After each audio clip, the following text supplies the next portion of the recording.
everybody. Welcome to the Future Stars forecast on this 2-year-old Tuesday. Coming in hot with my special guest. That's Aron Wellman, president and founder of Eclipse Thoroughbred Partners. And you guys have just been having an incredible ride, I would say. I was just looking at a recent advertisement for the TDN, just talking about 25 grade 1 wins, 21 of those individual horses doing that for you. But let's take it all the way back, because when I was reading your bio, Aron, I got to tell you, I always just thought, I see you around, I see you as this businessman, I had no idea you were out mucking stalls as a child. Little known fact. Yeah, I was horse crazy from a very young age, and I was obsessed with finding my way to the backside of any Southern California racetrack. So I was very fortunate. My parents spent summers in Del Mar. So from the time I was like 7 or 8 years old, I was hustling any and all trainers on the backside to let me come back there and do any form of work for them. So I think finally I had pestered enough of them that ultimately a very good family friend, Jude Feld, who was a trainer in Southern California at the time, finally said, all right, I'll tell you what. And we happened to be living in the same condominium complex as Jude during the meet. He said, I'll tell you what, if you are at my doorstep at 4:30 tomorrow morning, I will take you with me to the track. And sure enough, I set my alarm. I was waiting for Jude at his doorstep. I think he was pretty shocked when he opened the door to find a 7-year-old kid standing there. But I was ready to rock. He threw me in the back of his Cadillac. We got to the stable gate. He put some old racing forms over me, snuck me in the back gate. And we got there, I figured he was going to let me do some work for his barn. And he said, all right, I got you in. Now you're on your own. So I started going from barn to barn, hustling, mucking stalls. And I remember my first summer I did it. It was $2 a stall.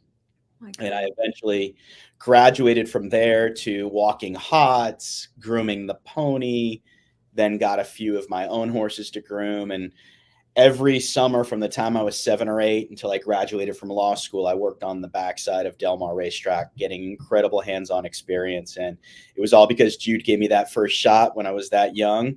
And I'll always be grateful for it. That's incredible. I mean, do you ever think, because again, when we're seeing, the people who are running the syndicates and winning these big grade 1 races and hoisting trophies, all that hardware and all the saddle cloths we see behind you, I think it's been lost that you have this experience and other people like you do as well. But have you found other people being surprised that, this was your childhood? Yeah. I also practiced law for 6.5 years. I was a litigator before I really became a professional in the thoroughbred horse racing industry. So I've lived a few different lives. I try to consider myself still pretty young. I'm only 46, but yeah, I definitely factor in the hands-on horsemanship experience from a young age as really the foundation for what I've been able to do in the industry, what opened doors for me in the industry. And then, whether it was my original horse racing partnership, Let's Go Lucky Racing, while I was practicing law, which evolved into an opportunity to go work as the vice president of Team Valor for 3.5, 4 years, and then ultimately branching out on my own and starting Eclipse.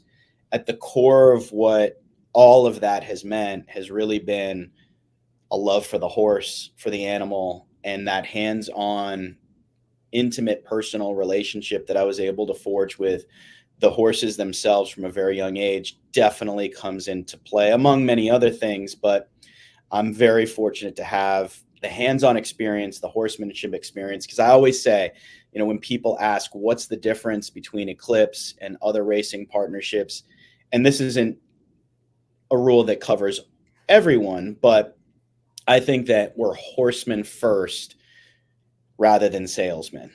And that's potentially what distinguishes us from the competition. And there's some great outfits out there for sure that do similar things to what we do in terms of forming partnerships for thoroughbred racehorses. But if I had to put my finger on one thing, that would be it, is that we're horsemen above all. What would you say is Well, before I ask you this question, let me actually take it back even further.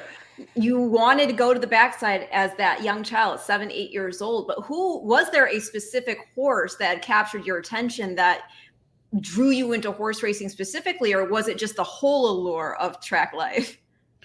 It was everything. It started with the horses themselves. I don't really remember any particular horse, a star. I was a 77 birth, 1977. So 79. There we go.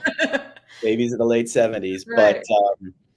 But, there had been 2 Triple Crown winners right there, 77, 78, Slough and Secretariat. So it was pretty cool. I think there was a lot of buzz when I was born. I mean, I was born in August, so my mom had me in a knapsack on the backside from literally birth. So it was just everything about the sport. Like I said, it started with the horses, but then you get into the people and the incredible stories on the backside of racetracks, the people that live and breed these animals day in and day out. Again, another part that was very lucky for me in my upbringing is that my parents were very close friends with some racing royalty at the time. My parents had a very small breeding operation here in Southern California, but they were really good friends with the Shoemaker family and the Delahoussaye family. Yeah. So I was just, very, very lucky to have Bill Shoemaker and Eddie Delahoussaye as extremely close mentors and friends from a really young age. And, the life lessons and the horsemanship lessons that I was able to learn from such a influential period in my life, I take with me in every facet of the business.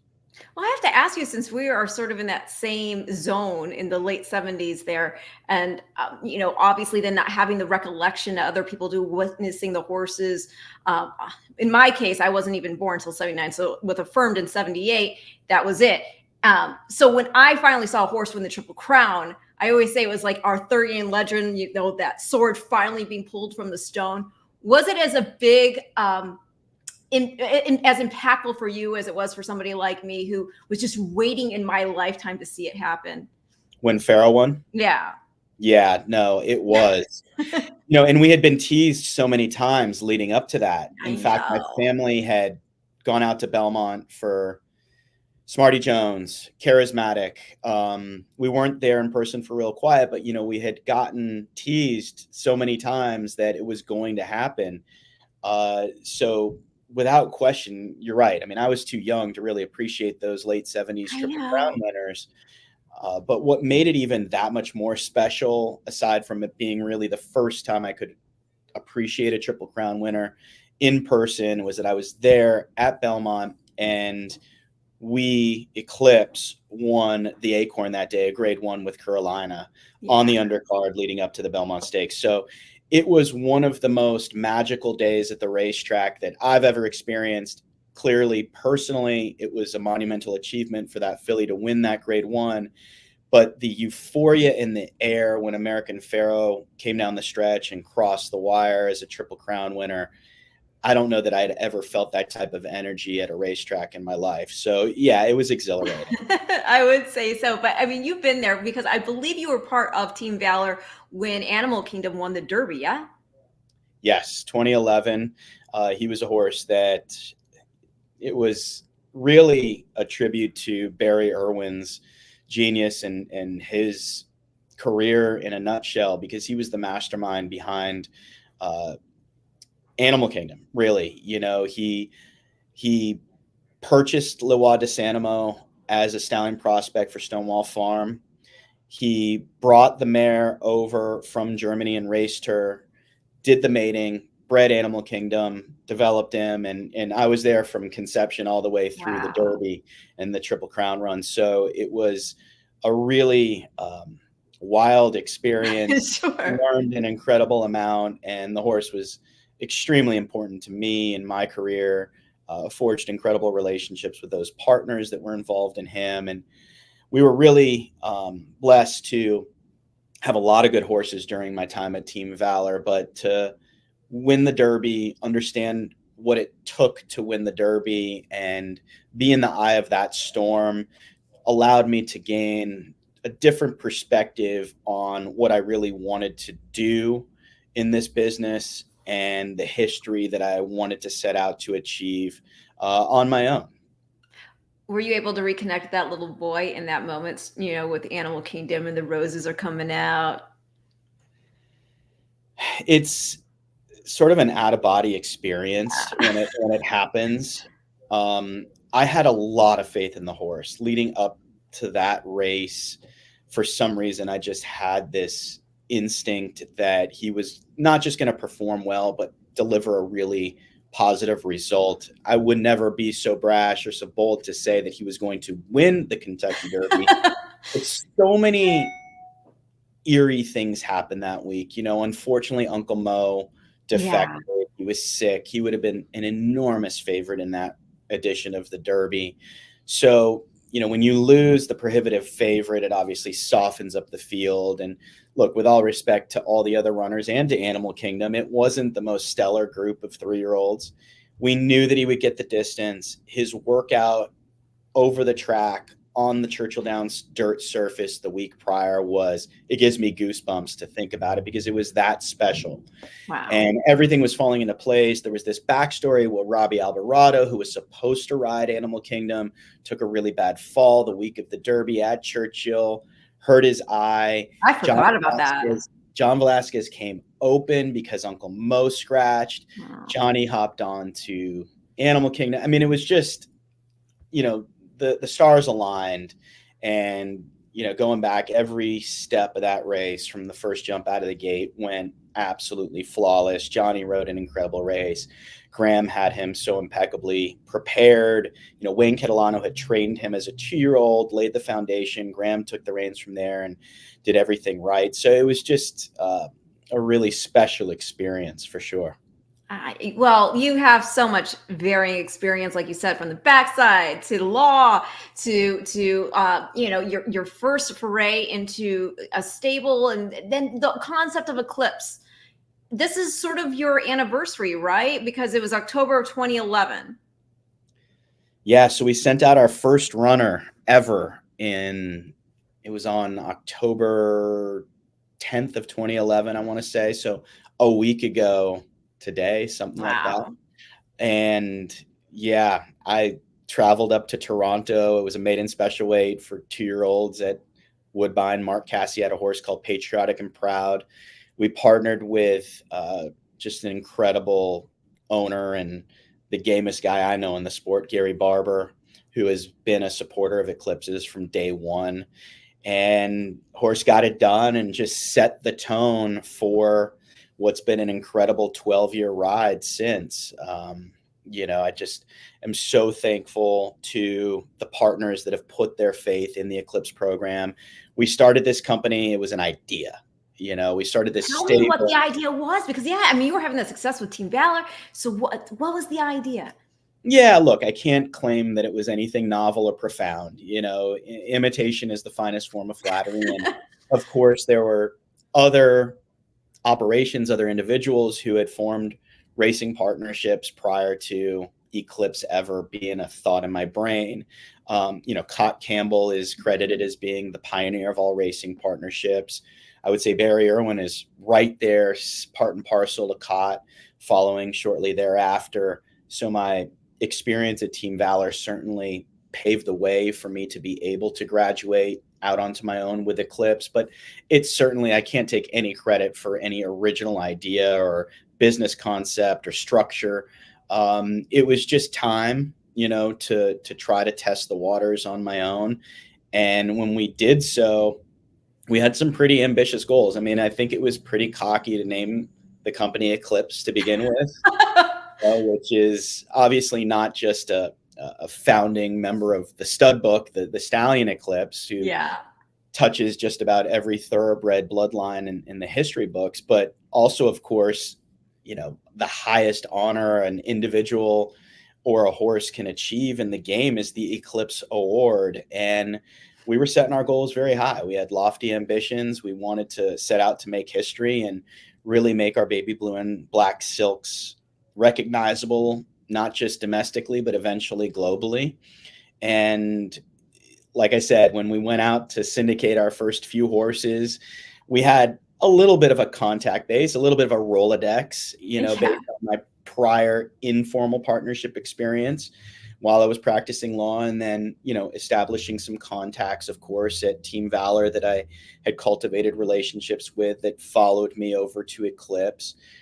But, when you send out that first offering email, you're wondering, is it going to be crickets or is it going to be, some reception? And thankfully there was some reception at first, but we had some incredible horses right off the bat that set the tone for what has allowed us to grow incrementally year by year, season by season, partner by partner, horse by horse, win by win, and I've always said you surround yourself with good people and good things are going to happen. And I've been lucky to be surrounded by good people, have incredible partners that back us every time we ring the bell, they answer the call. And look, we've got 100 some odd horses now under management, primarily in the United States, of course, but now we've branched out into Europe, into Australia. So, we're trying to leave our hoof print, no pun intended,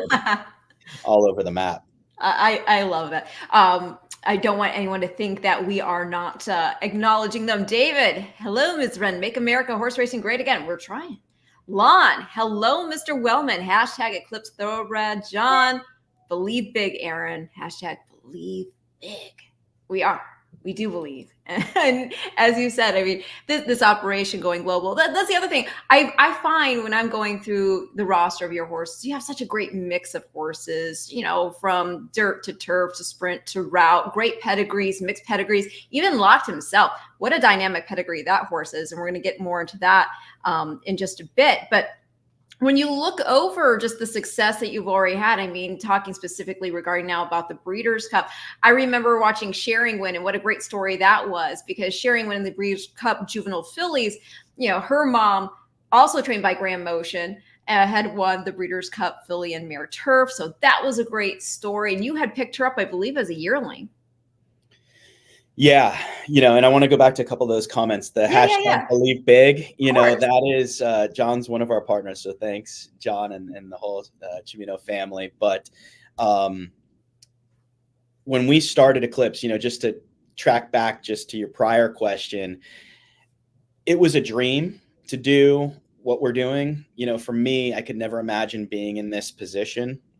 But like I said, if we were going to do it, we were going to really do it and go for it. And, there's always this, dream big or think big idea. And I wanted to take it to a next level, which is if you're really going to accomplish those things, you can't just think it or dream it. You actually have to believe it. Yeah. And that's how this moniker Believe Big came about. And I think from the first time I ever wrote an email to our tiny little database, from the beginning to now, every email that I send on a daily basis and every offering that goes out, every tweet, every Instagram post is hashtag Believe Big at the end. So, we've really bought into it ourselves, and our partners have bought into it, because in order to achieve, you've got to believe, and we do. That was just sort of a little background. But yeah, you talk about the diversity of our stable, and when you're starting off, you don't have the luxury of big ticket items and big pedigreed horses that also have the physicals. So we really had to be extremely disciplined and selective when it came to the horses that we were purchasing, whether it was private purchase domestically or abroad. European horses were, and still are, a big part of our private purchase program and a pipeline for a lot of good horses that have come out of Europe for us. Bayrama was one of the first horses we ever had a partnership for. She became a Grade 1 winner. So that's crazy to think of. But she came out of, a maiden race at Beverley in the sticks of England. So, we really try to maintain a very diverse portfolio for our partners. And there's a pretty deep buying pool of partners that tap into the Eclipse program, and they're all from different demographics, and they all have different tastes and styles and desires. So some people really like racing or buying horses out of Europe. Some horses like to buy horses privately, domestically. Some partners like to buy yearlings. Some partners like to buy 2-year-olds in training. So we do it all, and we've really tried hard to apply ourselves to honing our skills in each genre. But when you first start out, you got to just buy physicals, and you got to make a case for the pedigree. These horses have their own pedigrees, because if you have the physical and the pedigree, there was no way we were affording it. So you look back, and some of our first yearling purchases, a filly called Battlefield Angel. We bought her for $40,000. She was a daughter of Proud Citizen. She ended up running third in the Alcibiades as a 2-year-old, as a $40,000 Keeneland September yearling purchase. She's now the mom of Manny Waugh, who's almost a $1 million earner. With Wayne. Yeah, exactly, with Wayne. And Wayne trained Battlefield Angel for us. And actually, it all kind of came full circle, because the first horses that we ever bought, I made a point of making sure that some of them were earmarked for Wayne, because as I mentioned earlier in the show, Wayne was the original trainer of Animal Kingdom. Yeah. And it was no fault of his own that we took Animal Kingdom and transferred him to Graham Motion. It was a deal that had been long thought of and masterminded by Barry, because we had bought a barn at Fair Hill. Team Valor did. I see. And that's why Graham Motion took over all Team Valor horses at that point. And Wayne was so gracious and so classy about the transition. When Animal Kingdom won, he was the first person to text me. So I always stayed in touch with Wayne, and I made very sure that we always had a few horses in Wayne's care. Aloha West. A couple years ago, Aloha West, winning the Breeders' Cup at Del Mar, the Breeders' Cup Sprint. That was super special. So, we try to do right by the people that have done right to us. And like I said, you surround yourself with good people, and hopefully good things are going to happen. But yeah, you look at Danza, the second year we went to the yearling sales, $105,000 purchase, son of Street Boss with no real pedigree on the bottom side. He was just a really impressive physical to my eye. Ended up winning the Arkansas Derby, ran third in the Kentucky Derby. A year later, we came back and bought Carolina for $125,000, 3-time Grade 1 winner, sold her for $3 million. So those were really where we cut our teeth on these $50,000 to $150,000 purchases, both as yearlings, 2-year-olds in training, and private purchases. We didn't take many big swings in the early days. We had to prove ourselves and develop a track record. And I always say that the best advertising for Eclipse is those silks winning big races on Saturdays do the talking for us. So thankfully, the horses have done that. And as they've done that for us, our partner base has increased. The amount of capital and resources we have at our disposal has increased. And of course, we try to stay true to our bread and butter, and we still buy horses in very reasonable price ranges and try to find those diamonds in the rough. But we also have the wherewithal now behind us to be able to take some swings for the fences in all genres. And hopefully we can hit it out of the park when we get that opportunity. Well, I got to think also, just taking it back to when you were working the backside, you had to take on, I'm sure, a lot of knowledge about looking at the physicality of these horses, what a trainer can live with, work with, what they can't, that you brought along with you in the role you currently have when you're going to these sales and having, in some instances, to look at, well, in the early going, as you were discussing, for those diamonds in the rough. But as you're trying to, as you also said, diverse the portfolio. And yeah, you'll have some horses at the higher end. And you're still looking, I think, to find those ones that are getting overlooked in the books that come later, right? That's part of the fun, I think. Oh, it's what gets me up in the morning. Honestly, it fuels my fire. Look, $165,000 is a lot of money, no matter what. But in the grand scheme of things, when you're participating in the upper echelon, the top tier of the thoroughbred horse racing industry, and you buy a yearling for $165,000, that's really not that much money, relatively speaking. So when a filly like Candied, who we bought for $165,000 as a yearling, goes and wins the Alcibiades, a Grade 1 at Keeneland as a 2-year-old, and now is going to hopefully go on and be one of the top few choices in the Breeders' Cup Juvenile Fillies in a couple weeks, that brings us an incredible amount of pride. When we walk into Saratoga paddock and we've got $100,000 to $200,000 yearling, that people walk up to you, the who's who of the industry walk up to you and say, where the heck did you find that horse? And there's $1 million babies and $750,000 babies in the same paddock, and they're picking out yours that you spent a fraction of the money for. It feels good. Now they have to go out on the track and deliver the result. But you're absolutely right. It's an incredible sense of pride, finding diamonds in the rough, coming in under the radar, with those sort of discrete type purchases are incredibly gratifying. It offers value for our partners, which is great. But I'd be remiss if I didn't say, when you talk about growing up and learning the physicality of the horse and conformation and all that stuff, yes, working with the horses on the backside, it definitely gives you an idea of what works.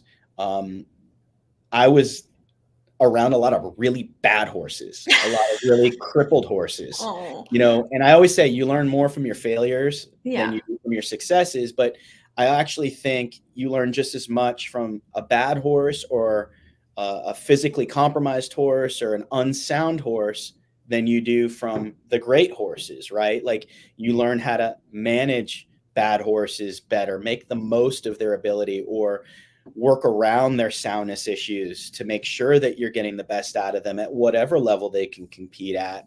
And then when you are fortunate enough to be around the good ones, you pick up on those intangibles, their intelligence, their class, their presence, right? What they're capable of physically, but then you start to pick up on those little idiosyncrasies, a look in an eye, a flick of an ear, those sorts of things that I was able to pick up on at an early age being around good horses that I look for when I'm at the yearling sales or at a 2-year-old in training sale or trying to inspect a horse to purchase privately. So those little things factor in a big way. And sometimes, you get stuck in this box of evaluating horses for conformation and walk and physicality, which is all very important. But sometimes it's that gut instinct about a horse that pushes you to keep raising your hand during the bidding process. And you go back and look, I'm going to be wrong way more than I'm going to be right. Don't get me wrong. This is a game where if you're 1 to 2 out of 10 right compared to wrong, you could be in the Hall of Fame. Right. I mean, if you're a trainer, like 20% is amazing. You're in the Hall of Fame.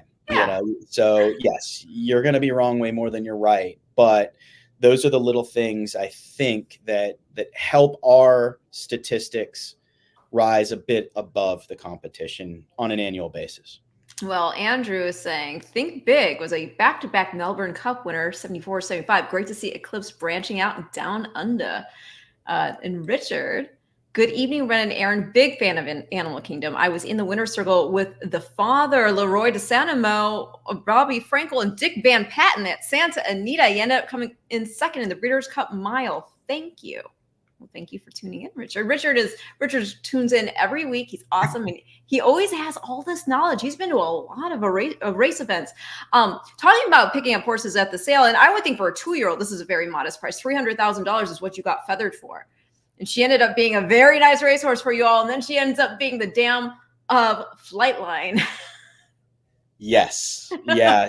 Feathered was a filly that was at OBS as a 2-year-old, a daughter of Indian Charlie. I was a huge fan of Indian Charlie's, who actually happened to be a son of In Excess. So it goes back to when I was even younger, an old English bloodstock agent named Richard Duggan, who was a real character on the Southern California backsides.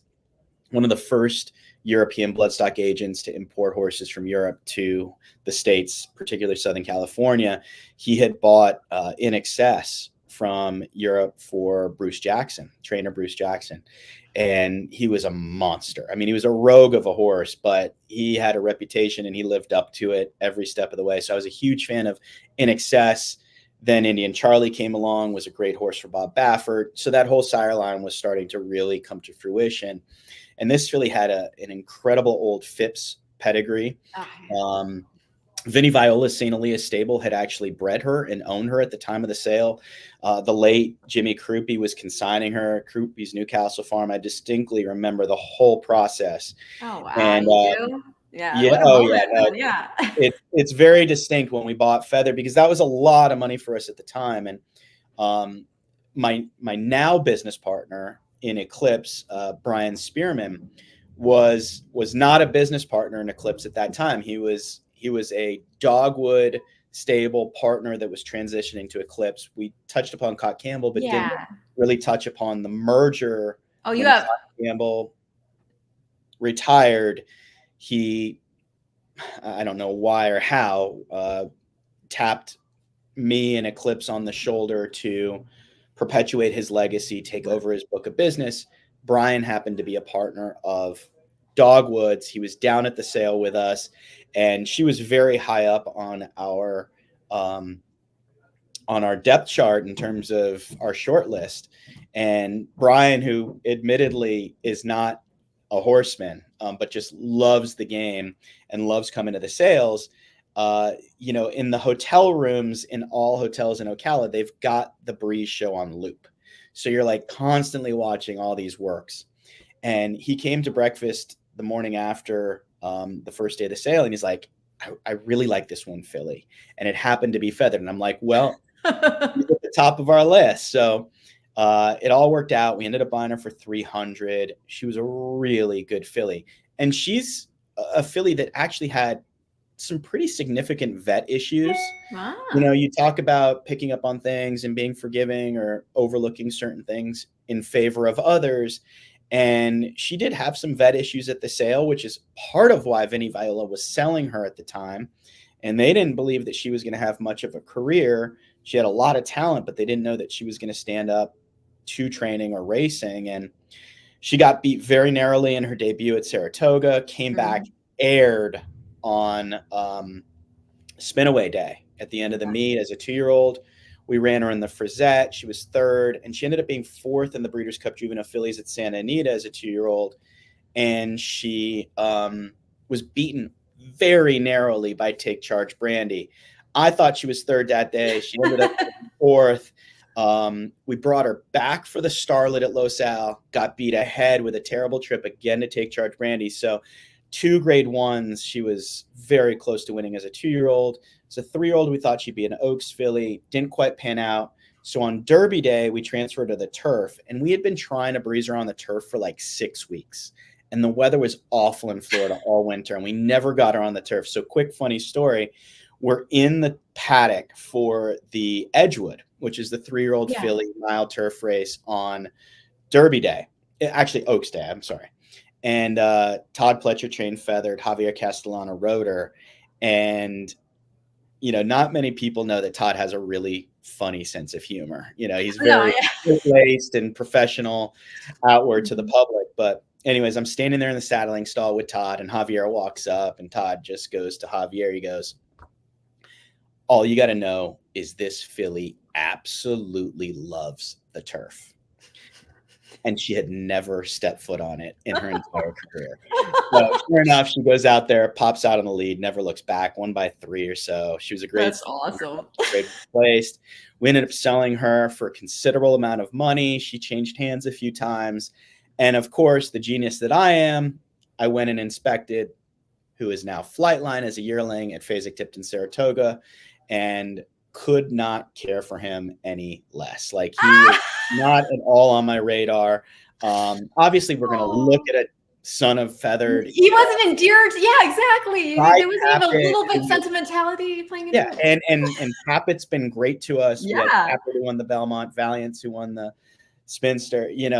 Just ridiculous. But it was a joy to watch his career, and kudos to the connections. Yeah. Don Sadler did such a phenomenal job managing him. But it's a testament to our program. We have another hashtag, which is Eclipse Fillies, because our stable is really based on fillies predominantly.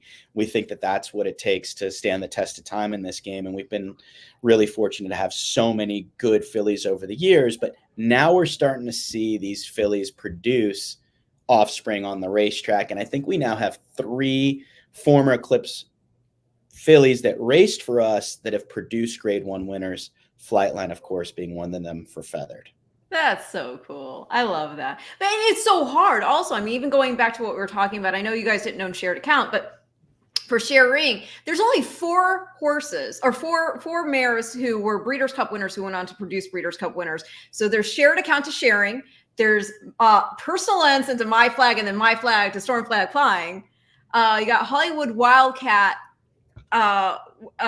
with War Chant. With War Chant, and that's it. That's all you got.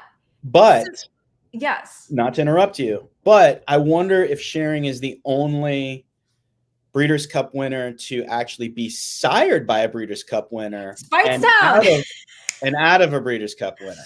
Isn't that great though? Don't you love that? You know what? You might be right. Yeah. And shared account is by a Breeders' Cup winner and possibly perfect also. That's so right. Speightstown, Breeders' Cup Sprint winner. Boom. Shared account, Breeders' Cup Filly Mare Turf winner by Pleasantly Perfect, who is a Breeders' Cup Classic winner. That I think has not been done. That because I mean, my flag was by Easy Goer, and we know Sunday Silence and Easy Goer was sour by the time of the Classic that season. I can't remember. Yeah, I think that's it. That's crazy when you think about it. I mean, it's definitely not going to go any further back than that. But like Speightstown, that's the other thing. I mean, that 2004 edition of the Breeders' Cup Championships, I mean, you had Speightstown winning the sprint. You had Go Zapper winning and setting the record for the Classic. And those two going off to stud. And he's a good example, being by Awesome Again, who was a Classic winner, Go Zapper. So there's a Breeders' Cup head cred in there also. Oh, we have more here. Yes, I think, Richard, you came in a little late. Is it true, Mr. Aron, you were a hot walker earlier than that? He was back. He was back on the backside. I mean, I don't know when they let you hold the shank. There were a few loose ones. Yeah, unfortunately, there were a few loose ones that got away from me. Oh, no. I'm vertically challenged still to this day, so you can only imagine in my horses got the best of me on occasion. Oh no.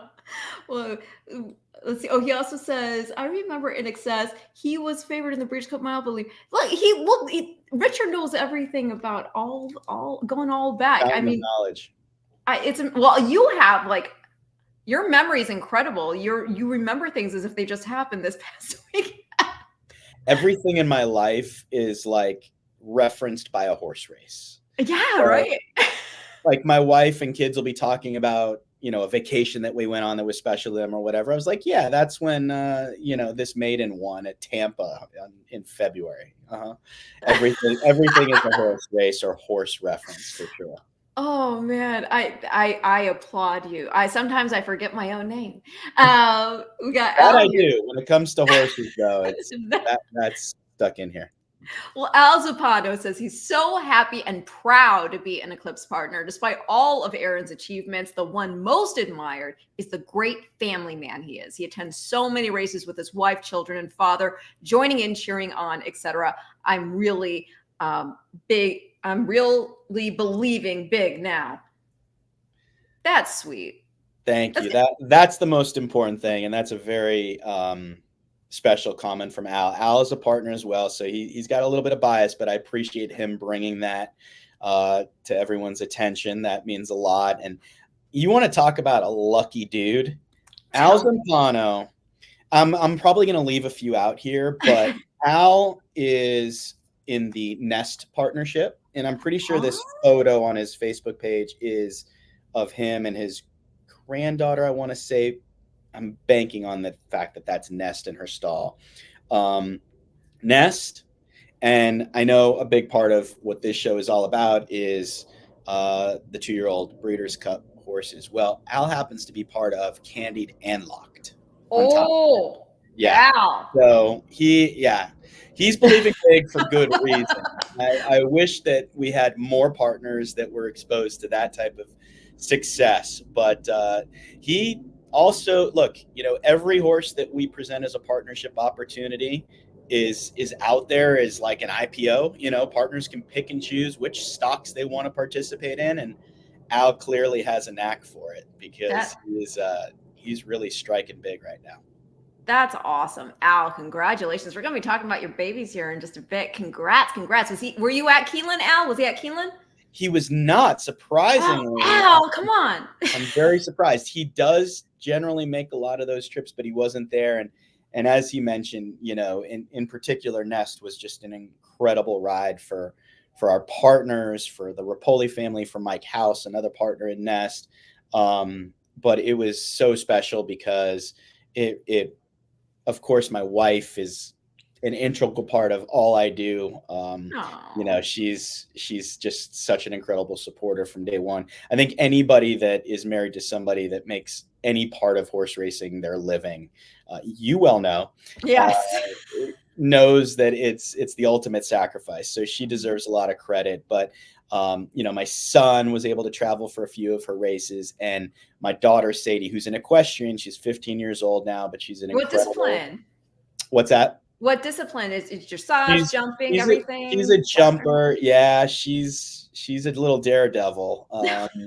The faster she can go, the higher she can jump, the happier she is. So it makes Dad a little nervous, but I don't blame you. It's better than her riding race horses, which has been insinuated a few times, but we'll know. But Sadie, my daughter, traveled around the country with me for Nest pretty much her entire career, and it was super special to share it with her, as well as all the other families that were partners in her. She, it's incredible what a horse can do for humans. It really is, and the rides that they take us on, the emotions they allow us to experience, and the experiences families and friends can share with one another, and of course, Nest, a champion, allowed for all of us to do that.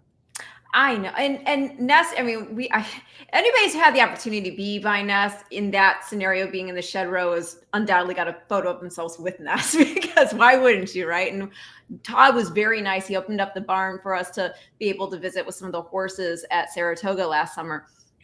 And Ava my daughter took to Nest. She loves the little girls. She is a horse that obviously, has left us with our jaws dropped and whatnot. So I'm sure, you're rooting for her, and it's hard, like with the Spinster, where she didn't get to show what we know we've seen from her before. But the highs have been so high. And what is your take? When you are managing a partnership and you're in partnership with Nest, with Mike Rapoli, what was that like after the race? Not to get down or anything, because I don't think there's anything to be down about when you've had a horse who's already done and proven so much. Definitely. And that's really a huge part of my job, is to manage the expectations of our partners. Mm-hmm. And that's true when it comes to the bad news, which is more often than not. I'd rather it be the other way around, but the bulk of my day is spent delivering bad news to partners, whether it's, an injury that a horse suffered because they are such fragile animals, or honestly, just a horse that isn't as good as we hoped it would be. You got to get realistic. You got to face the music and understand that not every horse, no matter how much or how little you pay for them, is going to pan out. And you aren't doing yourself any justice or service by continuing to chase a dream that's not able to be fulfilled. So you've got to get real very fast, because these horses are very expensive to maintain. And if you continue to manage them over their head where they can't be productive, you're not doing anybody any favors. So that's part of it. But when it comes to the good ones, they're certainly very easy to manage on the racetrack. They kind of take you where they need to be. I always believe that horses control humans. Humans don't control horses.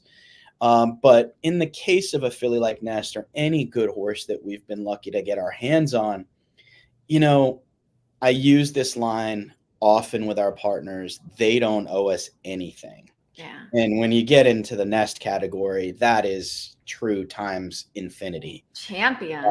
Yeah. And just, she transcended the sport for so many people. When you see little kids showing up at Saratoga with homemade signs, Nest and stuff like that, it just takes you to a whole different level. But yeah, it's hard to watch her struggle And like you said, the spinster was a disaster from the second she entered the gate, let alone came out of it. And then the trip was just a nightmare.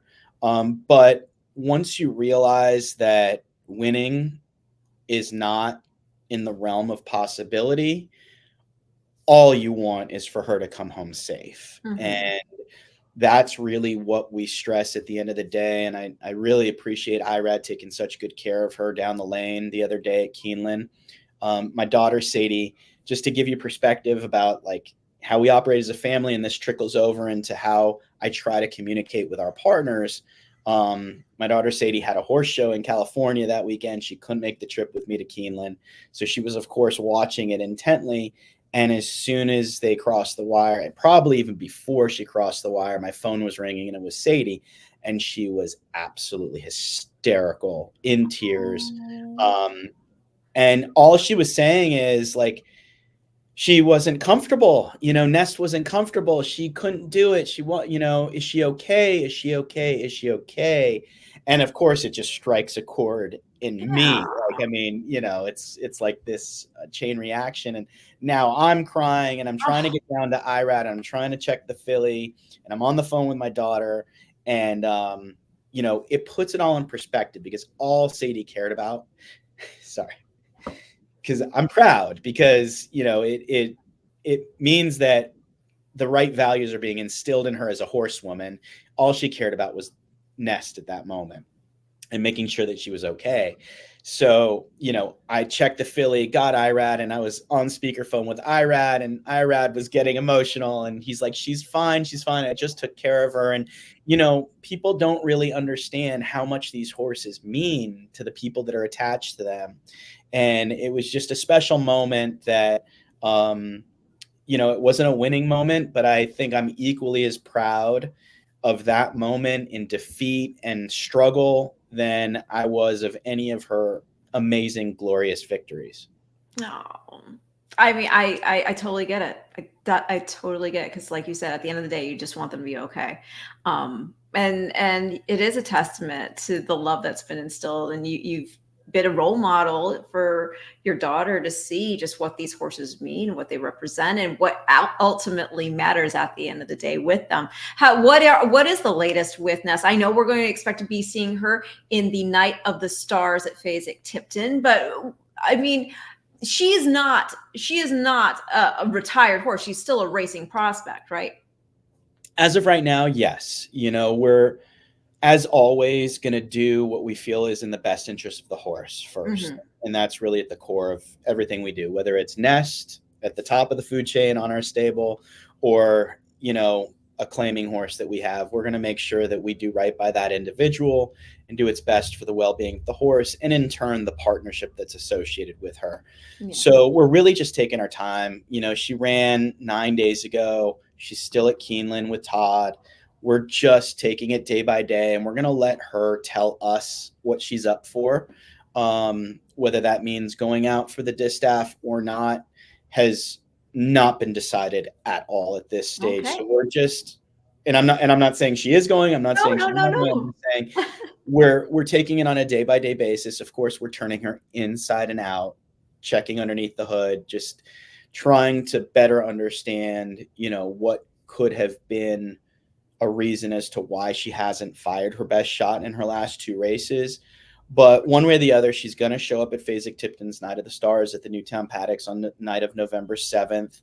It's just that time where she's an incredible asset. And, we're predominantly a racing partnership, not a breeding partnership, especially when you get a mare like Nest who is so commercially valuable. It just doesn't make financial sense for us to be able to hold on to her, even though we'd love to. And we'd all love to have some Nest babies, in order to make financial sense of this business, which is already upside down working against you. We got to take, the windfalls when they're available to us. And look, she's probably one of the most valuable mares that's going to come to market in the last decade or so. And it'll be emotional and difficult, but I have every confidence that Fasig's going to do right by her. Highgate, who's going to consign her, is going to do right by her, and whoever is able to ultimately be the lucky bidder, they're going to have the resources to treat her like the queen she is. Well, you have to know, I mean, like you said, Highgate, that's Jacob West, and he has been part of this ride along with you all with Nest as part of Team Rapoli as well. And so this is all very near and dear to all of you through this whole process. Absolutely. Jacob was working for Eclipse at the time, in addition to the Rapoli team. Yes. When we scouted Nest as a yearling, he shortlisted her for us, and then we joined forces with Rapoli to sign the ticket. Mike House joined us later, but yeah, it's just been, a very familial affair that we've all cherished every step of it. And, to go from seeing her as a baby on the sales grounds at Keeneland to breaking her, to watching her develop from 2 all the way to now, and all the trials and tribulations and the successes, and to have an Eclipse Award champion, and now to take her over to Fasig to be sold, it's the full array, the full spectrum of emotions that you could possibly experience. And again, this is the kind of stuff you can't make up in a Hollywood script. It's real life, and we've been fortunate enough to live it as our reality. Oh my gosh. I mean, we're already 51 minutes in. I haven't even showed the replays of the Darley Alcibiades or the Claiborne Breeders Futurity. But, it's a funny story, y'all. I was talking to Aron actually when he was here at Keeneland, and it was after both the 2-year-olds had won their races. And I was trying to say, oh, are you going to be coming back because we can film with the horses? Because, I do those little packages the week of for the Future Stars Friday lead up. And as I'm talking to him, I suddenly hear somebody say, she talks a lot. And it was Mike Rapoli coming up. Talk. Yes. But I mean, he followed up the insult with a big hug. So it's all good. But it's true. I talk. Oh, no, for sure. I do talk a lot, but I like to get out these stories. I think they mean something. I think it's so cool to listen to, your journey with this horse. It's kind of fun also when you look at the parallel. You talk about how much Carolina meant to you, and she was $125,000 daughter of yearling daughter of Curlin. And now you can't, Curlin's stud fee is like, especially Curlin over anything AP Indy, which, Malatot is an example of that. Right here with Ness, example of that. Cody's Wish is an example of that. Just Curlin over, whether it's APND himself, Bernardini, Tappet, who is the son of Pulpit by APND. It's nuts. It's crazy. We actually had another really good filly named Point of Honor, who was by Curlin out of a Bernardini mare. It's the same AP cross. There's some genetic gold to it. I know. That is immeasurable. There's something about it, and we've been very fortunate to be in the right place at the right time with a few of them. They're hard to get your hands on. That's for sure. Here's one. That's another one of it. It's nuts. It's really deep. But I'd be remiss. 2-year-old show, 2-year-old Tuesday. Let's talk about the Darley Alcibiades. Let's talk about Candied, because another horse who's just, Candy Ride. Hello. And then your colt locked by Candy Ride's son, Gun Runner. This is pretty impressive as well. So tell us about this filly. I'm going to go ahead and I'm going to share the screen, and you can talk over this replay of the Darley Alcibiades. Her grade 1 win, just her second career start. Yeah. So let me start from the beginning of the Candied ride. Okay. Tell me. She was bought as a yearling at Fasig Tipton in July, which is kind of an interesting place for a daughter of Candy Ride to actually be positioned, because it's more of a new sire showcase, little bit less blue chippy than, your progeny of Candy Ride. But actually, I was not able to attend last year's July sale. So Sean Tugel had taken over for Jacob West as our VP of Bloodstock. Jacob went on to form Highgate and become more involved in the Rapoli program. He did a great job for us. We appreciate everything he did. But we needed to fill that void, and we picked up another pretty serious all-star free agent in Sean Tugel, who had worked for Hillendale, Windstar, and most recently Gainesway. So he had just an incredible pedigree himself. And Sean was shortlisting the sale for me, and I was working it remotely, and he was very high on this filly. And all credit goes to him for bird dogging her from the beginning. We vetted maybe 3 or 4 horses at the entire sale. We bought 2 fillies. She was one of them. And we have been having fits with her, to be honest, ever since the breaking and training process. We sent her down to Susan Montaigne at Winding Oaks in Ocala. Susan, SBM, training and sales, has been an integral part of our program for several years now. She's broken and trained a bunch of really good fillies for us. Speech, a grade 1 winner, among others, now Candied. And as you could see in that video that you just played, she never switched leads at any point. She doesn't switch leads, and she beats a really freaking good racehorse, VV's Dream, on the wrong lead. What's she going to do when she goes on the correct one? I don't know, but we're not trying to fix anything that's not broken, because all throughout the winter and spring with Susan, this filly just kept us up at night with this stubbornness that she just didn't enjoy switching leads. I mean, Susan's a master horsewoman. She's got great help, riding staff down in her operation in Ocala. And we got it done a few times, but certainly not with any consistency. She went up to Todd, and same thing, like just would not switch leads. But 2 weeks before she was ready to debut, we worked her out of the gate with Louis Saez up, and I was there in Saratoga with Todd and our team watching the work, and she worked unbelievable. I mean, she worked lights out, still never switched leads, but she did it as good as a horse could breeze a half mile out of the gate at Saratoga without switching leads. And it was just time to run her. We were like, okay, well, is she going to get more professional? Is she going to do this? And she wasn't. But it's really led to a very good combination between Louis Saez and Candied, because Louis is the type of rider that if they're running for him, he doesn't care what lead they're on. Yeah, he's not going to get in their way. He's not going to get in their way. He's not going to force them to do something that they don't want to do. He's just going to keep that momentum flowing. And they've been an incredible duo together. She broke her maiden going 3/4 at Saratoga, made a big, wide looping move, stayed on the wrong lead, got up, beat a nice filly that day. And really, after you break your maiden at Saratoga, there are very few options other than to go into stakes or graded stakes races. And the timing was such, she wasn't going to be ready for the spin away. One of those things where we had to choose between the Frizette and the Alcibiades. Life Talk was going to go over to the Frizette. Mike Rapoli, big part of the Pletcher operation, as is Eclipse. But we have great camaraderie, great communication. Mike's a New York guy through and through, so it made all the sense in the world for her to go to New York, us to come to Kentucky. It gave us an opportunity to try Candied around 2 turns and see if she really was legit. And for her to do what she did on the occasion, off one sprint win debut at Saratoga to win a grade 1 at Keeneland, go in 2 turns, it's a credit to the filly. It's a credit to Susan. It's a credit to Todd Pletcher for just being the master horseman that he is. Louis really gets along with the filly, and there's no telling as to where her ceiling might be.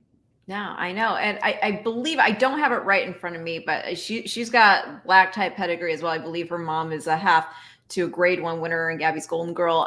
Right? That's locked. That's locked. I'm sorry. That's locked. I got him switched. Yeah, she's out of a Roaring Fever mare called Tony Tools, who was stakes place in New York. That horse is going in the sale now. Yeah, they're trying to capitalize, which why not? Absolutely.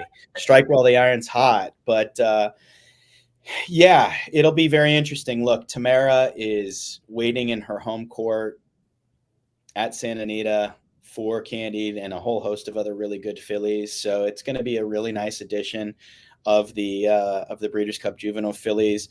I mean, the story behind Tamara being a daughter of Beholder is so cool. And Look, I hope the story is great. I hope it tracks a lot of industry and outside the industry attention, and I hope she runs a really good race, but I hope we're the ones that beat her. Yeah, well, I mean, that's all you can do, right? I mean, like I found just doing these shows, I can no longer like look at this card as a rooting for this horse, rooting for that horse, because I find myself rooting for everybody. So I just If you I make sit it to the back and Breeders, I enjoy if it. you make it to the Breeders' Cup, you deserve everybody's respect for sure. No, And look, there's always going to be those stories that hit a little closer to home or a little yeah. closer to the heart. And Tamara is going to be one of the biggest stories going into Breeders' Cup. I mean, you've got Cody's Wish. I mean, there's just a lot of great stuff. I said it earlier in the show. This industry provides scripts that Hollywood can't even think of. No, And wow. this is our reality. So. Look, it's a privilege. It's an honor. It's extremely humbling to have any entrant in the Breeders' Cup. And you're right. Look, we're all fans at heart, right?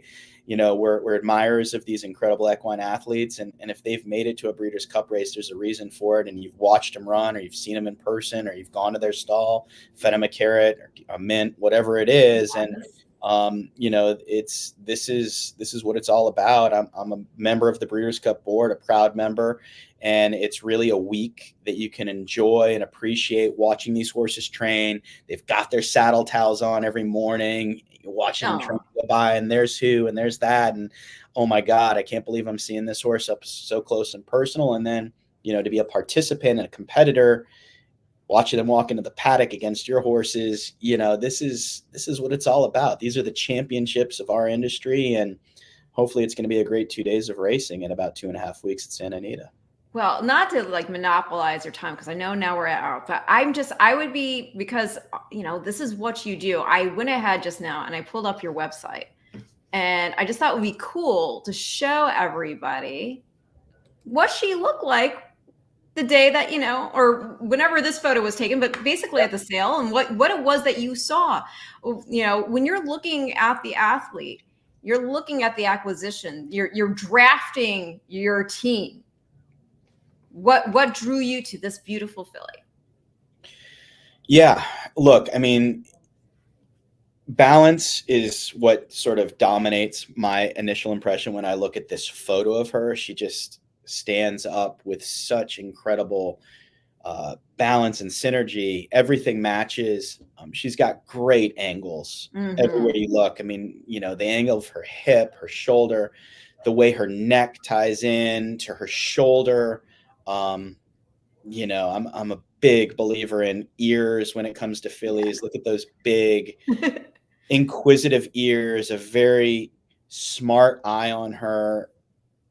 This is obviously a still photo. Yes. But when Sean sent me video of her walking on the sales grounds, she was just so easy on herself. She moved effortlessly. Everything was in rhythm. And she's got some elasticity to her that we picked up on. But again, credit to Sean. He was the first to see her. I wasn't there in person. But we worked it remotely. And, this is also part of like knowing how to work sales too. It's not just identifying the athletes, going through the vetting process. Oh, you do have the pedigree here. I'm sorry. There we go. I can show that. Oh, wait, it didn't come up. I'm sorry. I'm still listening. Click on. It has to come in a different. It has to come. I have to share a different screen because it opens its own other window. So let me go here, share screen. But yes, please. But there's so many layers and elements to working a horse sale effectively. It's not just putting in the work and pounding the pavement to find the athletes. You got to know what you can live with and what you can't on the vet reports that you get back. And like I said earlier, this was a candy ride in July. You kind of question, why is this filly in here? Are they trying to pull a fast one, or is she well placed to be sold well? And maybe she's not the goods when you could go to Saratoga or you could go to Keeneland. So you're analyzing all those different elements. And for us, it was a question. Why is this Candy Ride filly here? Why is she hanging? I remember having the conversation with Sean when we were on the phone as she's in the ring and we're bidding. And it's like, why is she only hanging at $165,000? Why is she in that 150 range? So, again, you got to go with instincts, and it's a lot of experience to just try to read the room.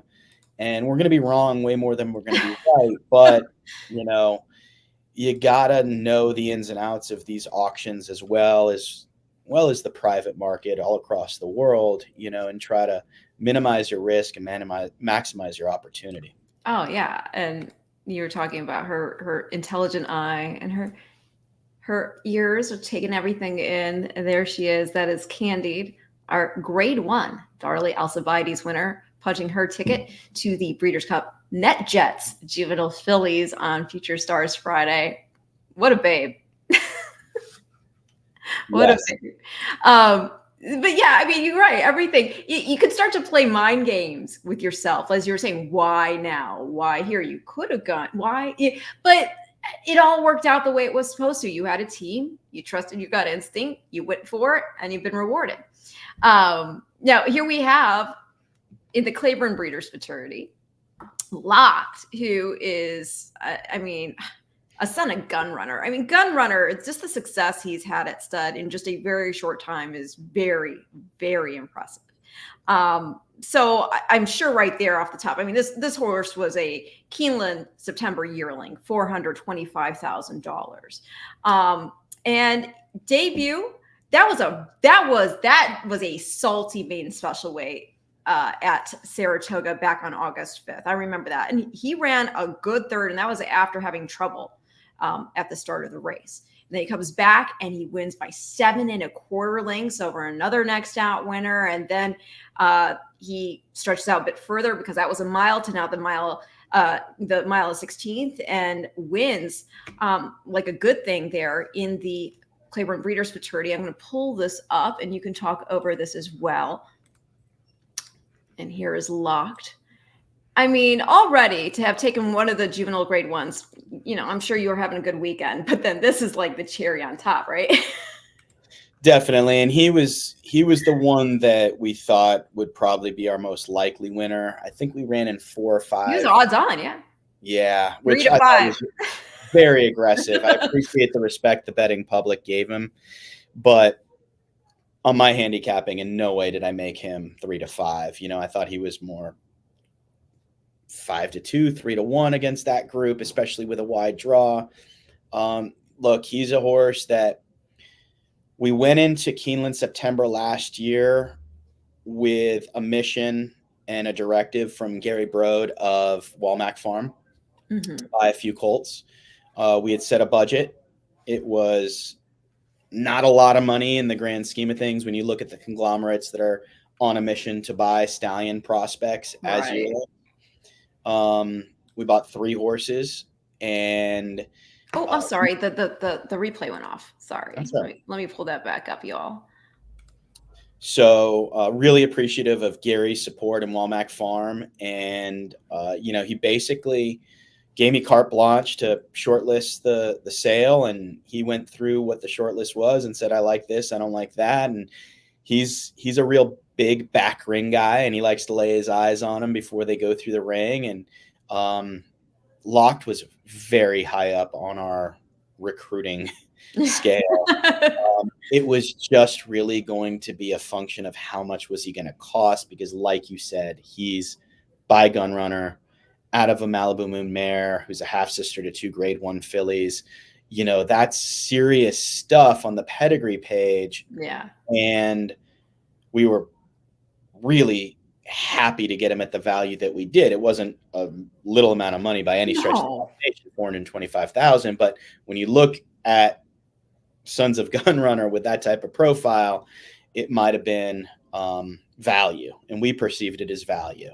He went down to Ocala Stud after the sale, and whereas Candied was very quirky and caused us to, lie awake at nights wondering if we ever going to fill her really supreme potential, because she was so unprofessional and stubborn, Locked was a horse that was push button from the word go, and he readily asserted himself towards the top of the class at Ocala Stud. David O'Farrell and his team raved about him from the beginning. We went down and visited him, our team, a few times throughout the winter and spring, and we were just wowed by him every time.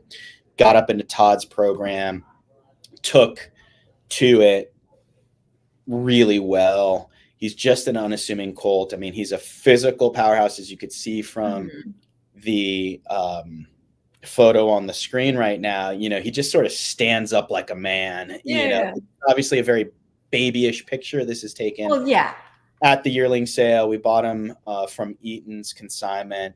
And what I loved about him from a physical perspective, aside from the fact that he's got just great scope and power in all the right places, he's got that, we call it a gun of a hind leg. You know, it's straight, but he's got that gaskin and his angles are right, and he's got the right neck setting. And what really struck me about him is that I find fillies a lot easier to read personality-wise, intelligence-wise, fact-wise. They're just more emotional, right? They convey emotional. Yes, that's definitely fair. Colts, especially as yearlings, colts are like big babies. They're dumb. They're bored.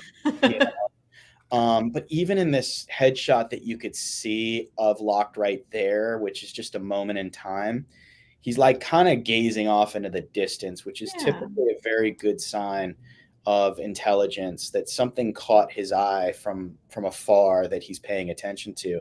But he was really easy on himself, this horse. And for a colt with his physique, that's what you want to see. You don't want to see one riled up at the barn, being shown a bunch of times, getting sweaty, acting like an idiot. You know, this horse was class through and through. And thankfully, we read him right, because from day one at Ocala Stud and all the way through Todd, he's just like so laid back. He only does what he's asked of. You can even see it in the replay that you played at the Breeders Futurity. Like, he made this explosive move when Jose asked him to do it, and then he like got up alongside his competition and kind of toyed around. And now, with all due respect to the wine steward, who was putting up a hell of a fight and is a really good horse, an accomplished horse, you got the impression that Locked was kind of toying around once he got there. And then once Jose started to ride him again and he cracked him one time right-handed, Locked got back to business. He surged, went on to victory. And then as soon as Jose stood up on him, he put his ears forward, like indicative of a horse who probably had a little bit more left in the tank. I hope we're reading that accurately, and hopefully we get the opportunity to find out in 2.5 weeks' time. But he's just got an incredible mind. The day before the Breeders' Futurity, I was out at Keeneland watching him train.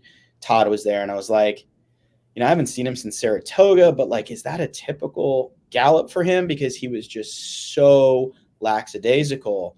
And Todd's like, yeah, he is just as chill as it gets. And we love that about him, because hopefully, touch wood, it'll allow for him to sustain himself longer, you know, than horses that are a little bit harder on themselves mentally and physically. Well, yeah. And just to, again, to put into perspective, as you said, to beat a horse like that, the wine steward, testament again to now talking about a horse digging in, because this horse had never lost before. He had been going into that race 3 for 3. He'd won the Bashford Manor. He'd won the Funny Side. So that was his first defeat. So props to him for trying to dig in, because it does tell you these horses, they are competitive. They want to run. They enjoy what they're doing. And if they don't, those are the horses that we're finding other jobs for, hopefully. And because you can tell when a horse is really taking hold of what they know their profession is. And as you said, it's a lot of how they finish. It's a lot of the ears. It's a lot of how they even just move. It's the it factor. Absolutely. And the wine steward's a great example. I mean, undefeated in 3 starts, starting his career. That's hard to do at whatever level. He was doing it at the highest level. And if you go back and you watch his races, he overcame adversity in every single one of them. He won them all with different styles and approaches and overcame trouble. And when you saw Locked making that big explosive move around the far turn, coming off the elbow, you would have expected his momentum to carry him into a position where he would have separated from the Wine Steward. Yes. And he did not. And that was huge cause for concern for me, that A, Locked might have gotten tired. He had had a really wide trip to that point, made a huge move. Was he, petering out on us a little bit? B, we had seen a couple races before at Keeneland, the TCA stakes. Ujiri came back on Wicked Halo. Yeah. It looked like Wicked Halo on the outside had put away Ujiri inside the 8th pole, even up to the 16th pole. Put a good solid 3/4 of a length on that filly, and Ujiri came back on the rail. So I was thinking, okay, the rail's golden today. This horse is, going to come back on us, and he was. I was also thinking in the back of my mind, the horse had 3 sprints under his belt. He's a son of Vino Rosso. He's bred to do this. This horse ain't backing down. And a lot of times when 2-year-olds make that big move like Locke made, didn't put the Wine Steward away, and the other horse is fighting back and giving him every challenge, the horse on the inside more often than not is going to get the nod. So I was really relieved to see Locked surge again to get the victory, and in now being able to absorb the entire experience. It's just really good to know that he's battle tested around 2 turns going into the Breeders' Cup, because I think it should serve him very well come juvenile time. Yeah, I know, definitely. And that's why you can still say when a half-length victory is still winning like a good thing, because when you are dueling with a horse who, again, previously undefeated, and you're able to overcome that wide turn. And it's a great point you made about Ujiri, because I remember I was standing right there by Steve Asmussen as it was going on. I thought Wicked Halo had it. So I was working for World Horse Racing this weekend, getting like reactions. And so I'm filming him, and I thought I was going to get going, yes. And instead I'm going, no. Yeah. Those are rough when you feel like you've got all the momentum and you're putting one away and then they come back on you. Yeah. Those are really hard to stomach. And I thought that's what was happening with Locked for sure in the Wine Steward. And thankfully we got the better of him on the occasion, but he's going to be a formidable foe Friday, the 3rd of November. Yeah. Bob Baffert's got a contingent of 3 horses, including Muth. Brad Cox's colt. Timberlake is a really good individual, and there's a handful of others that are going to be there, meaning business. So it's going to be a really great rendition of the juvenile, and hopefully they all, touch wood, make it, safe and healthy into the gate. Amazing. It's run fairly, and whoever wins this race is really going to earn it. Oh, no, that's for sure. And now beyond Future Stars Friday, again, we're going to be seeing Locked in the FanDuel Juvenile. What else does Eclipse have going on the weekend? That's a good question. Anisette is unlikely to run in the Breeders' Cup this year. Okay. We purposely ran her in the Rodeo Drive the weekend before last, on her home turf, going 1.25 miles at Santa Anita, which is where the Filly Mare turf is going to be run at that trip. She had won her stateside debut against older fillies, but that was in a first level allowance. She obviously won the San Clemente and the Del Mar Oaks against straight 3-year-old fillies. So we thought it was a golden opportunity to be able to test her against really good older fillies and mares. Dadia is a bona fide grade 1 filly. Yeah. And in order for Anisette as a 3-year-old to justify going to the Breeders' Cup Filly Mare turf, we thought she had to win that race and win it pretty convincingly. Okay.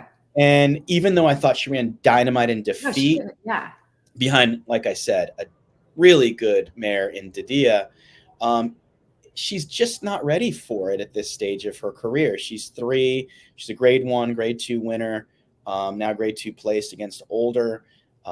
So we're in no rush with her.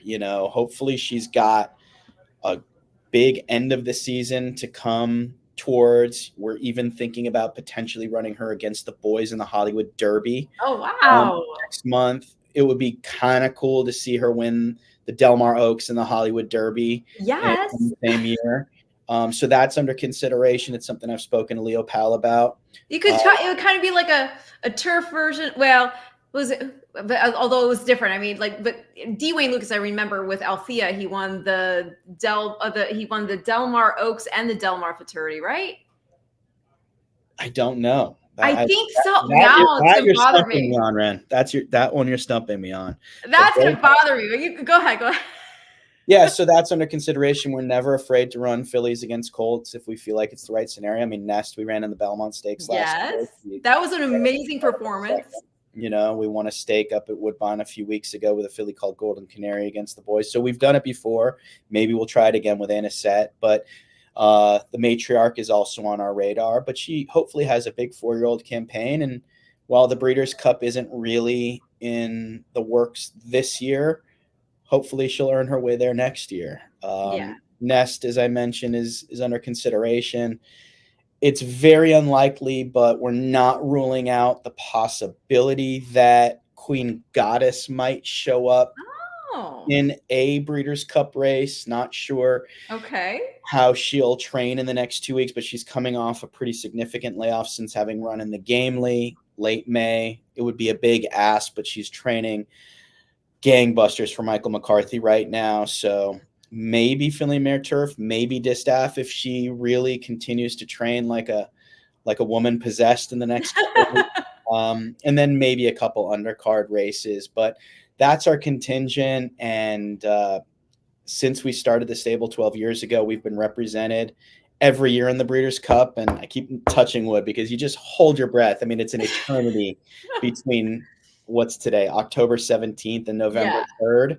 So that's an eternity. We're not taking anything for granted, but hopefully Eclipse will be represented again for our 13th consecutive year since we started the stable in the Breeders' Cup. And we've had some luck along the way as well. No, I love it. And I meant to say the Del Mar debutante with Althea. And yes, she did. The Del Mar debutante, and then she beat the boys in the Del Mar Futurity. Oh, in the Futurity the same year. Wow. Yeah, that's right.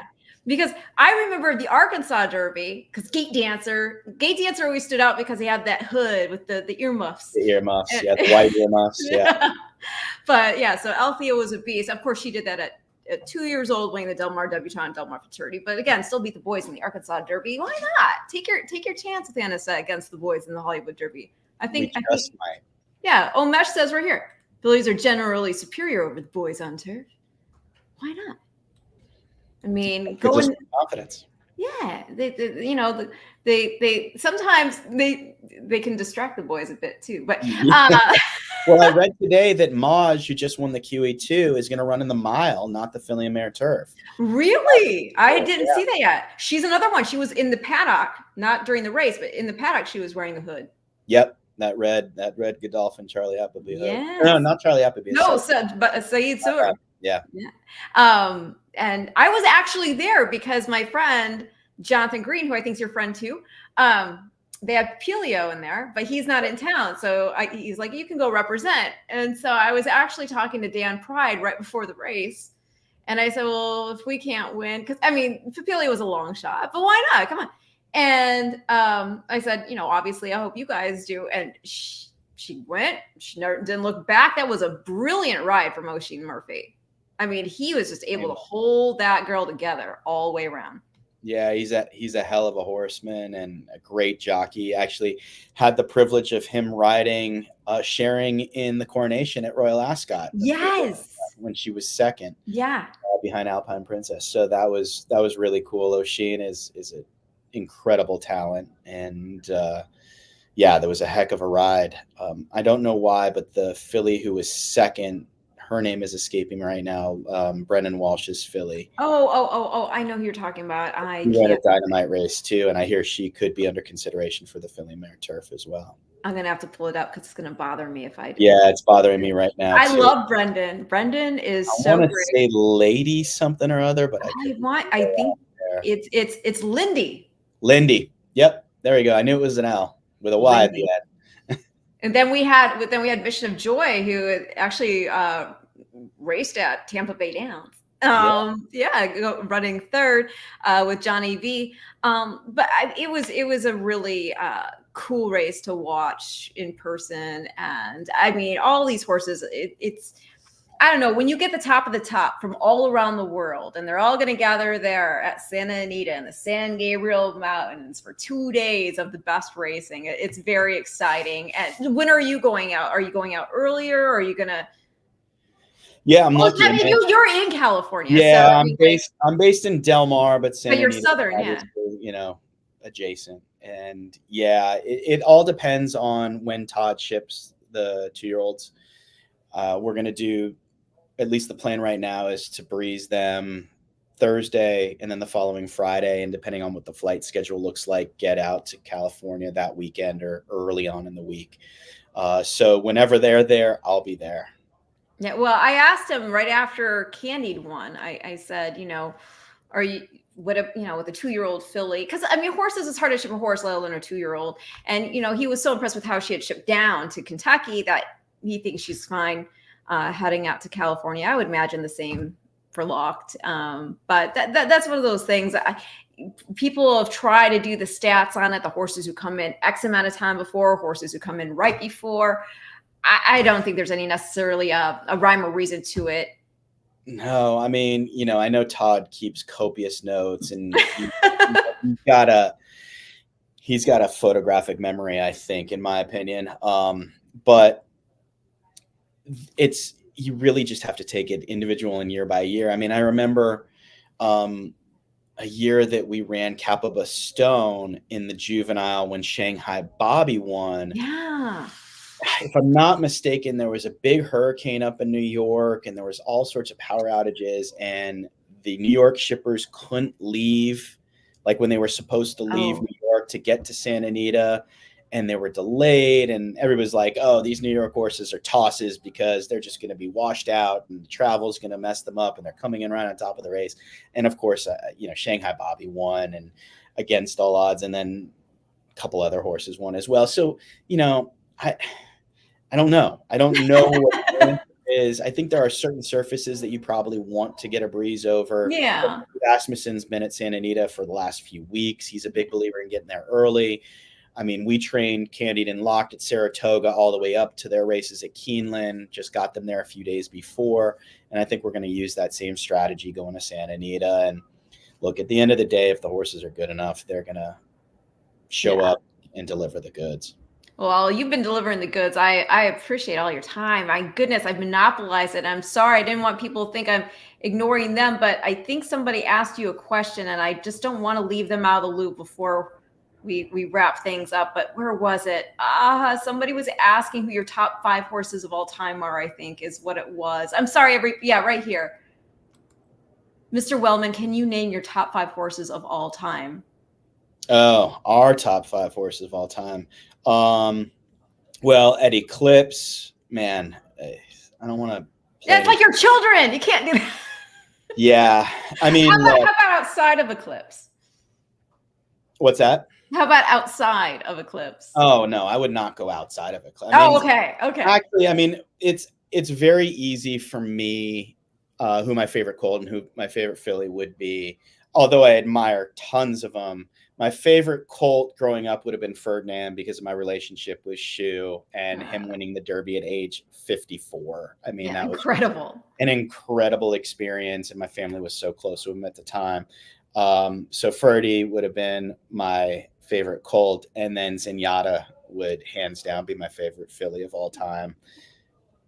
That's awesome. She was just incredible. One stat that I like to tell about Zenyatta, and I was just a fan of hers, and obviously spent the bulk of her career in Southern California, so I was up close and personal. And John Shears was such an incredible ambassador during his training of her because he let the public be so up close and personal with her.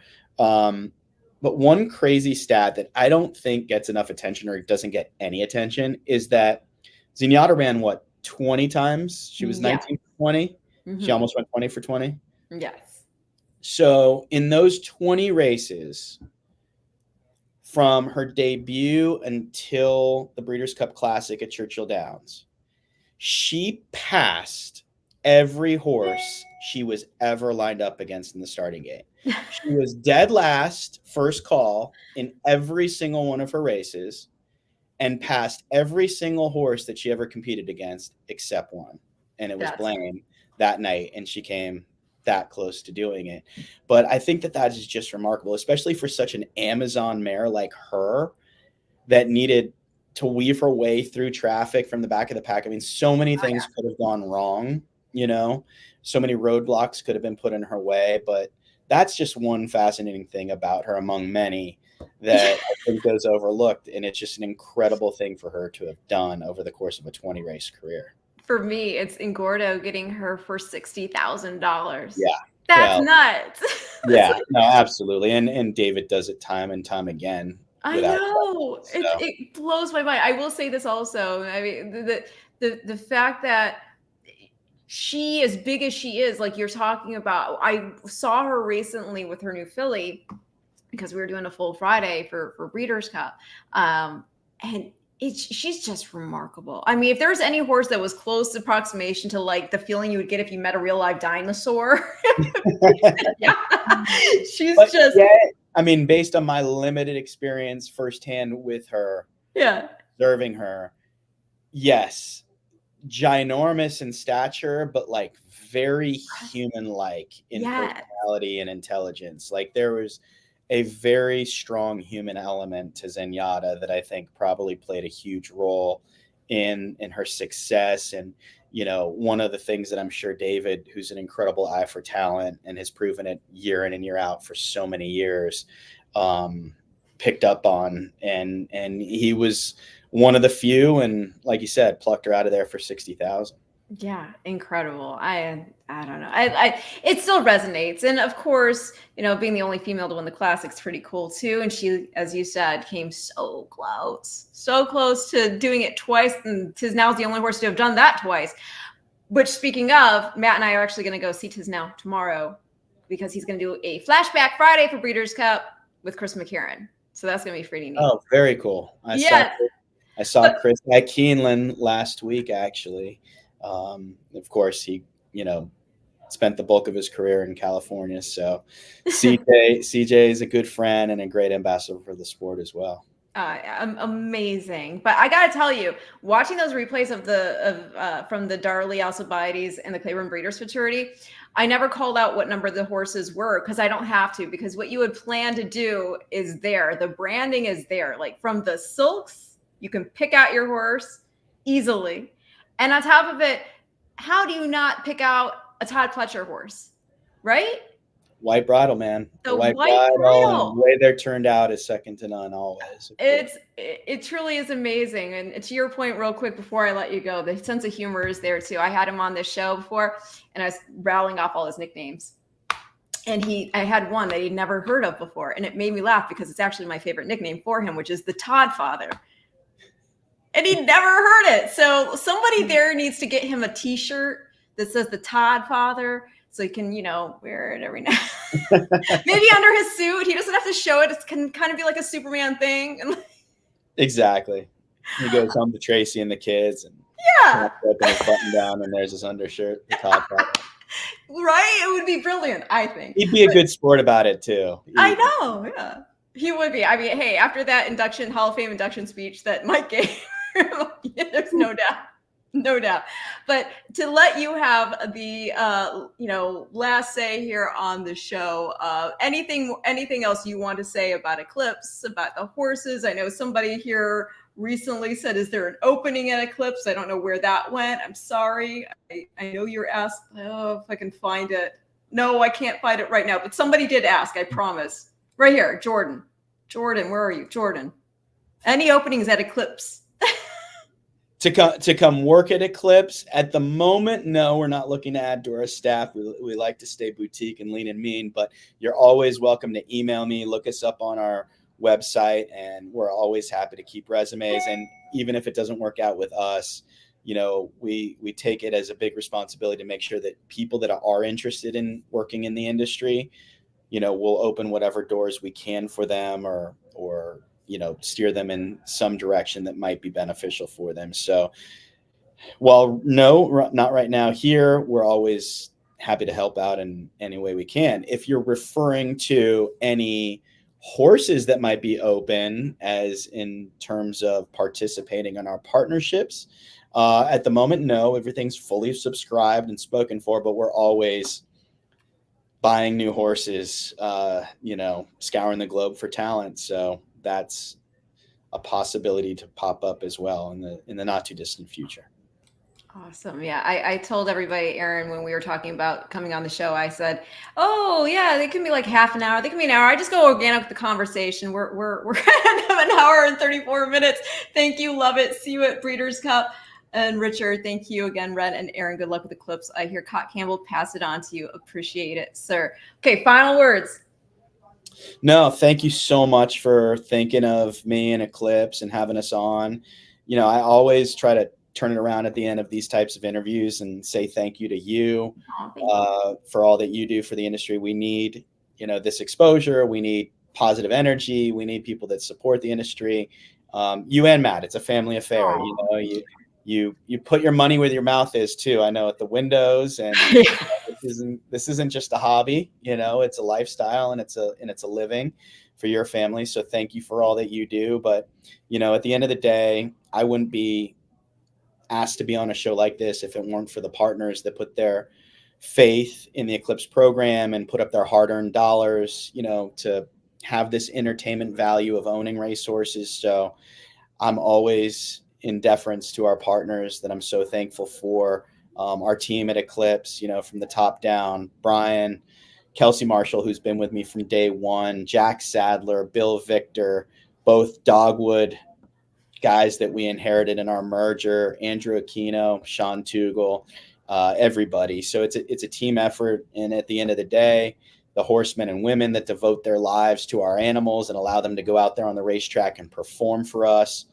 And as Cott Campbell always said, it's all about the horses, the horses, the horses. Oh, that's the perfect note on which to end this. Thank you so much, Aron. Everybody, this has been your Future Star Forecast on a 2-year-old Tuesday, talking about two very impressive 2-year-olds from Eclipse Thoroughbred Partners, Candied and Locked, and so much more. Big thanks to Aron, again, the president and founder of Eclipse Thoroughbred Partners. I'll check you back here for the final edition of the Future Stars Forecast before the actual Future Stars Friday. Until then, everybody have a great night.